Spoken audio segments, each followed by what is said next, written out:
Hello friends, I'm Anne, the Youth Services Librarian here at the Octavia Flynn Public Library in Gallup, New Mexico, and welcome to our Sensory September series. Today we are doing shaving cream and sand alphabets. So what I've got here is I've got a tray of sand and a tray of shaving cream and an alphabet template that I printed off from the internet. You could also write down letters for your child to try if you want.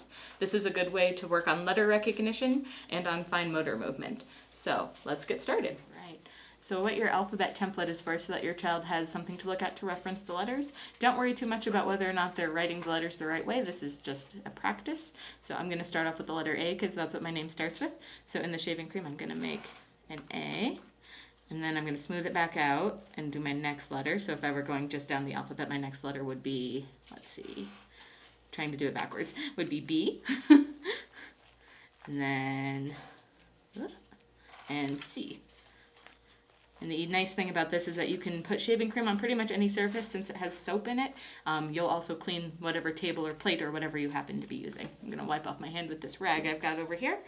And if you've got a little one who's not a fan of getting their hands dirty, you can also use the end of a paintbrush to make your letters if you would like.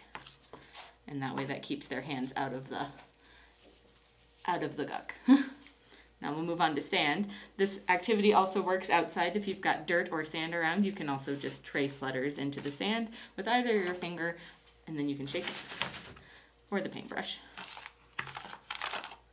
And that's all there is to it. You can see if they work their way through the whole alphabet, or you can have them do just the letters that make their name. So my name is Anne, so there's an A, and N, and another N, and E. All right, that's all for today. We'll see you guys next time for our next Sensory September video. Bye.